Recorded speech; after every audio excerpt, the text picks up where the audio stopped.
Hello students, मैं हूं आपका चंद्रमोहन मिश्रा और आज हम आपको बताने जा रहे हैं रिकर्सन का प्रैक्टिकल, जिसमें क्या होगा कि आपको कोई भी फंक्शन को उसके अपने आप द्वारा कॉल करना रिकर्सन का कहलाता है। जैसा कि मैंने आपको बोर्ड पे क्लास में बताया था पिछले क्लास में कि recursion means a function call by itself is called a recursion. कोई फंक्शन अपने आप को अगर कॉल करता है उसको हम रिकर्सन करते हैं। तो उसी चीज़ को हम यहाँ पे आपको एक प्रोग्राम के थ्रू बताने जा रहे हैं।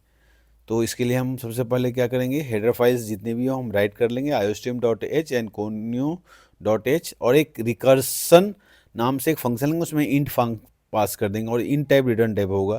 क्लियर स्क्रीन एज यूजुअल ले लेंगे, इंट और एक एन लेंगे और एक जो हम उसमें हमें जो वैल्यू पास करानी है उसके लिए हम एक वेरिएबल भी यहाँ पे हम एक ले लेंगे।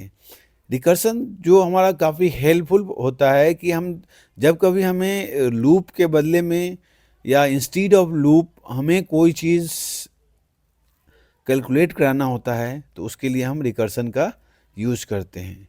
ठीक है, तो हमने इंट एन और रिजल्ट ले लिया और सी आउट इंटर द नंबर। इसमें हम क्या करेंगे, फैक्टोरियल निकालेंगे। तो सी निकाल लिया एन, ठीक है, result is equal to recursion और एन उसमें पास कर दिया जिसका हमें फैक्टोरियल निकालना है, जो रिजल्ट में स्टोर करेगा। फिर हम रिजल्ट को दिखा देंगे, सी आउट करा देंगे और स्क्रीन पे आपका आ जाएगा गेट सी एच और इसको हम बंद कर दिया। हमने रिटर्न जीरो लिया क्योंकि मेन में हम इंट लिया हुआ है इसलिए रिटर्न जीरो करा दिया। नाउ इंट रिकर्सन, हम फंक्शन का बॉडी लिख रहे हैं जिसमें इंट ए लिया, जो एन में डला हुआ हो ए में आ जाएगा।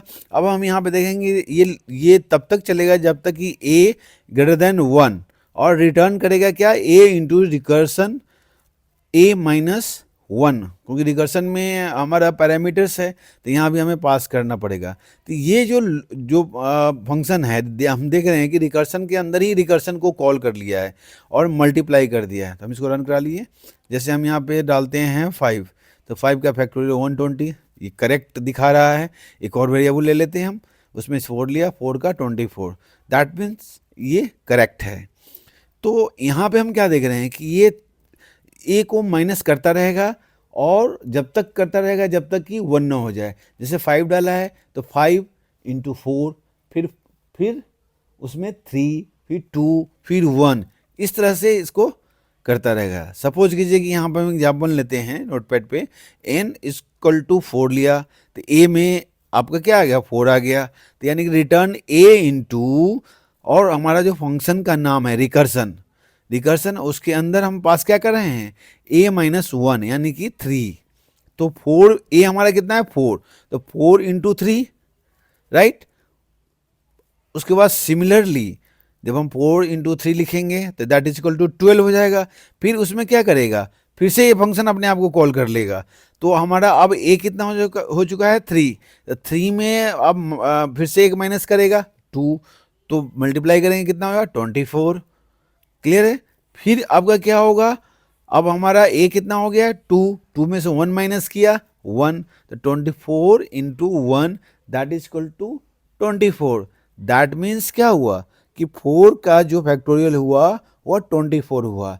तो इंस्टीड ऑफ लूप हमने यहाँ फंक्शन को ही कॉल करके उसमें का हम रिकर्सन निकाल लिए। अब हम एक और एग्जांपल ले लेते हैं। सपोज कीजिए कि इनमें हमने 5 अगर मान लो कि पास करा हुआ है तो क्या होगा 5 इंटू 4, क्योंकि a माइनस 1 है।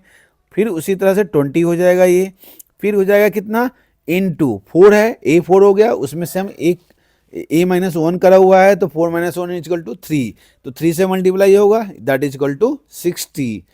अगेन a हमारा 3 है, फिर से फंक्शन कॉल होगा, क्योंकि ये फंक्शन तब तक कॉल होगा जब तक कि a ग्रेटर देन 1 होगा।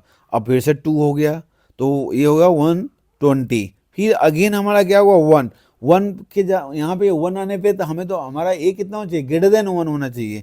तो 1 से हम मल्टीप्लाई भी करेंगे तब भी उतना ही होगा, इसलिए इससे कोई फर्क नहीं पड़ता।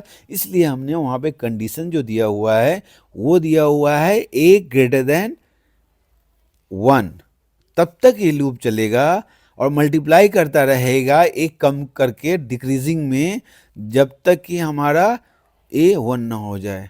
आई होप आप लोगों को समझ में आया होगा।